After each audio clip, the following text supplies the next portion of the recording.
రాష్ట్ర వ్యాప్తంగానే కాదు, ప్రపంచవ్యాప్తంగా ఉన్నటువంటి ఏదైతే వెంకటేశ్వర స్వామి భక్తులు ఎవరైతే ఉన్నారో గత 8 నెలల నుంచి ఆలోచిస్తుంది ఒకటే, కల్తీ జరిగిందా లేదా.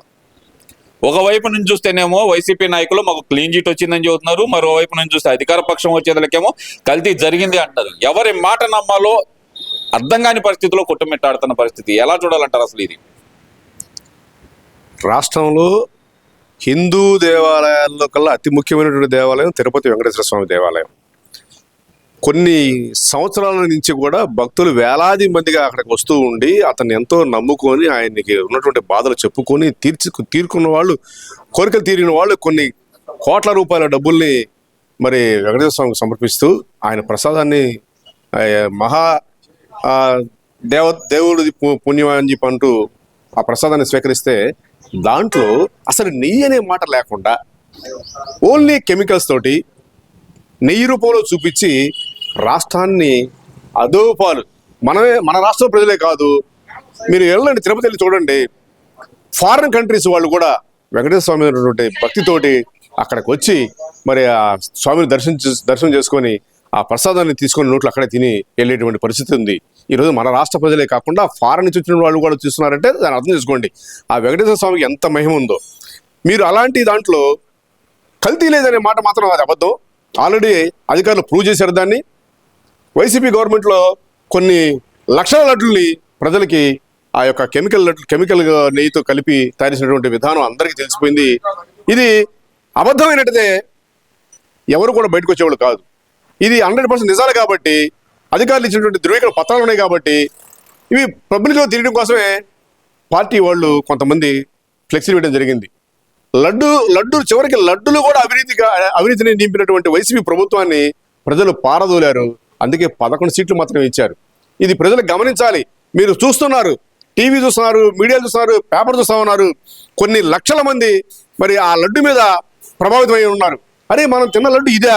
ఎవరైతే తిరుపతి వెళ్ళారో, ఎవరైతే తిరుపతి తెచ్చి లడ్డు జనానికి పంచారో, తిన్న 5 సంవత్సరాల్లో ఉన్న పబ్లిక్ అందరూ కూడా అరే మనం తిన్నది లడ్డు కాదా, ఇది ఈ ఇంత పెద్ద మహాపాపాన్ని ఆ కొవ్వులు ఆ కెమికల్స్ కలిపినటువంటి లడ్డును మనకు ఇచ్చారా అనేటువంటి వాదన ప్రతి ఒక్క వ్యక్తిలో ఉంది. ప్రతి ఒక్క వ్యక్తిత్వంలో కూడా చాలా బాధాకరమైనటువంటి విషయం అనమాట ఇది. అంటే అసలు ఎలా చూడాలంటారు?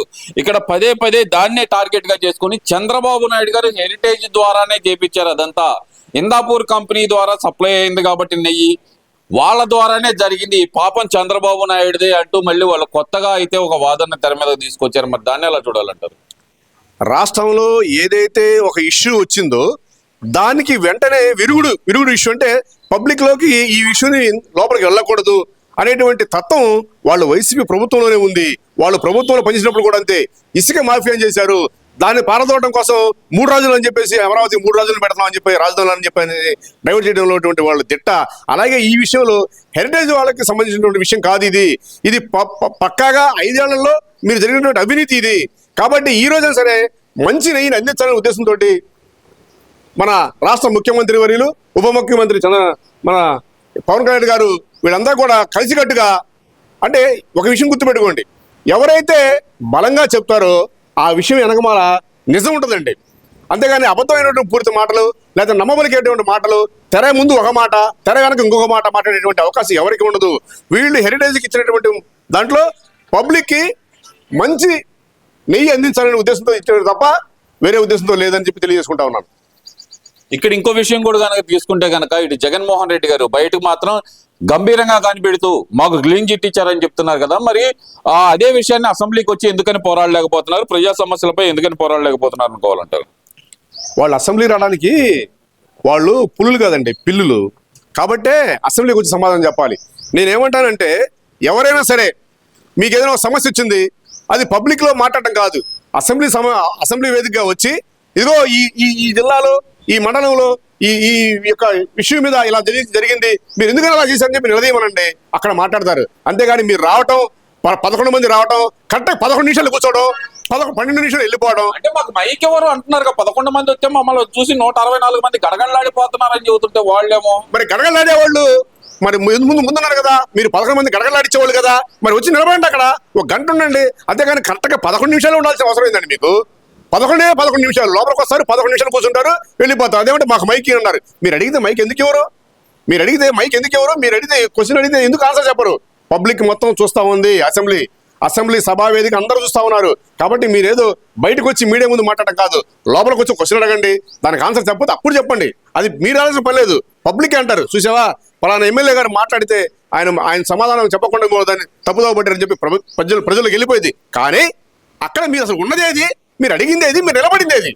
మీకు దమ్ముంటే మీరు 11 మంది వచ్చి అసెంబ్లీలో కూర్చొని అయిపోయిన దాకా సెషన్ అయిపోయిన దాకా ఉండి మీరు క్వశ్చన్స్ అడగండి, ఆన్సర్లు చెప్తారు. నేను మీడియా ముందు మాట్లాడతాను, దానికి అసెంబ్లీలో సమావేశం చెప్పండి మీకు దమ్ముంటే అంటున్నాడు కదా మరి జగన్మోహన్ రెడ్డి. మీడియా ముందు మాట్లాడేది ఏంది? మీడియా ముందు మాట్లాడితే నువ్వు ఒక్కడే మాట్లాడతావు, అసెంబ్లీలో మాట్లాడితే అందరి ముందు మాట్లాడతావు. స్పీకర్ ఉంటాడు, ముఖ్యమంత్రి గారు ఉంటారు, ఉప ముఖ్యమంత్రి గారు ఉంటారు, అందరూ ఉంటారు. మీరు అడిగే క్వశ్చన్ అక్కడ అర్థమైంది. అంతేగాని మీడియా ముందు ఇద్దరి మధ్య ముందు నిలబడి మాట్లాడేటువంటి వ్యక్తి అసలు నువ్వు ముఖ్యమంత్రివే కాదు. నిన్ను దరిద్రం కొద్దీ ప్రజలు ఎన్నుకున్నారు కాబట్టి చిన్నగా పారదోలారు.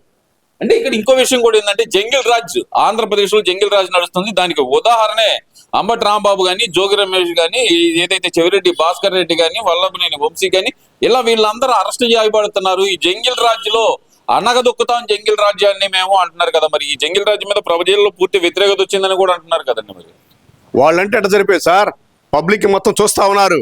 ఆ రోజున నోటికి వచ్చినట్టుగా అంబటి రాంబాబు, అంబటి ఆంబోత్ అనేటువంటి వ్యక్తి మరి ఇష్టానుసారంగా మాట్లాడడం జరిగింది.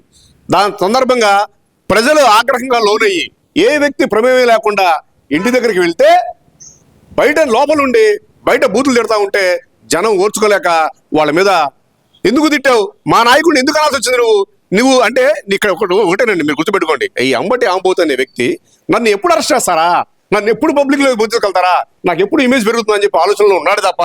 అంటే ఇమేజ్ అంటే గుర్తొచ్చిందని మొన్న కొడాల నాని గారు కూడా అంటున్నారు కదండి. 40 సంవత్సరాలు రాని ఇమేజ్ 18 రోజుల్లో తెప్పించాడు చంద్రబాబు నాయుడు మన అంబటి రాంబాబుకి, కాపుల్లో ఒక హీరో అయ్యాడు అంటున్నాడు కదండి. సార్ కాపులను ఎవరున్నారు ఆయన్ని? అదేంటంటే మీరు ఆ మాట అంటారు, ఆయన కాపుల్లో టైగర్ అని చెప్పి జగన్మోహన్ రెడ్డి చెబుతున్నారు. నేను కాపుని, ఆయన కాపు కాదు. ఎందుకు కాదంటావు? కాపుల కోసం ఏ పని చేసావు చెప్పానండి. నీ యొక్క వైసీపీ గవర్నమెంట్ మీరు ఏం చేశారు? ఇదిగో ఈ కాపుకి చదువుకునేటువంటి విదేశీ విద్య కోసం 10 లక్షల రూపాయలు డబ్బులు ఇప్పించావా? లేదా కాపులు బయటపడి బాగా పనిచేయడానికి కోసం వాళ్ళకి ఏమైనా లోన్లు ఇప్పించావా? మరి ఏ విధంగా చేసావు? ఏదైనా వెహికల్స్ ఏమైనా ఇప్పించావు, ఆటోలు ఏమైనా ఇప్పించావా? కార్మికులు చాలా మంది ఉన్నారు. మరి అదే విధంగా ఈ కాపుల్లో కూడా మీరు అంటా ఉన్నారు మా వాళ్ళు మందు తాగుతారు, మా వాళ్ళు మోసం తింటారండి. మనిషివా లేకపోతే నువ్వు ఏమైనా దున్నపోదువా? మనిషి అనేవాడు ఎవడైనా సరే వెజిటేరియన్ నాన్ వెజ్ తినేవాడు తింటానే ఉంటారు. దానికి నువ్వు చెప్పాల్సిన పని ఏంటి? అంటే కాపులు గురించి నువ్వు త్వరగా మాట్లాడితే మేము చూస్తా కూర్చోవాలి ఇక్కడ. అందరూ నీలాగా ఉండరు, గుర్తుపెట్టుకో, అందరు నీలాగా ఉండరు. కాపుల్లో కూడా నిజాయితీ గల ఉన్నారు, నీతి నియమాలతో ఉన్నారు, కట్టుబడి ప్రశాంతంగా. అసలు నేను ఒప్పుకోను, మీ టైగర్ ను పట్టుకొని మీరు అలా మాట్లాడితేనే ఒప్పుకోను. ఇది జగన్మోహన్ రెడ్డి గారు చెప్పారు, మన కొడాలి నాని కూడా చెబుతున్నాడు. టైగర్, కాపుల్లో టైగర్ అని వాళ్ళిద్దరు గంటాపదంగా చెబుతుంటే మీరేంది సార్ ఆ మాట అంటారు? అసలు టైగర్ అంటానికి అర్థం ఏందండి? టైగర్ అంటే మరి అడవిలో ఉండాలి కానీ మరి బయట ఎందుకున్నాడు? అడవి అనుకుంటున్నాడు అతను, కానీ కాదు, పబ్లిక్ లో ఉన్నాడు. మనం ఏం మాట్లాడేది, అవతల వాడు ఏం వింటున్నాడు, అతను ఏ విధంగా అర్థం చూడ కూడా ఆలోచించాలి.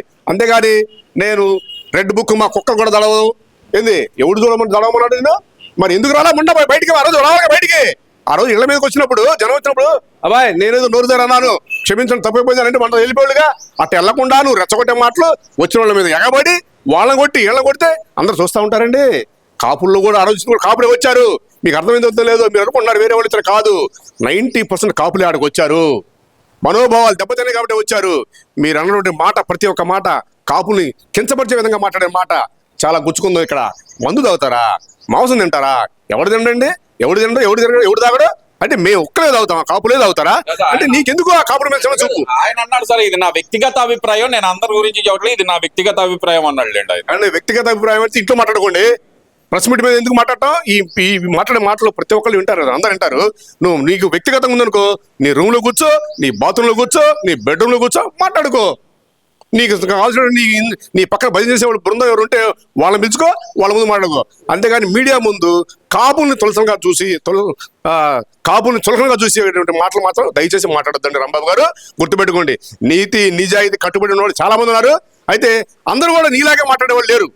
ఇక్కడ టీడీపీ పార్టీలు కూడా నీతి నిజాయితీకి చనిపోతే ఈ పసుపు జెండానే కప్పుకొని చచ్చిపోయేటటువంటి కాపులు కూడా ఉన్నారు ఇక్కడ.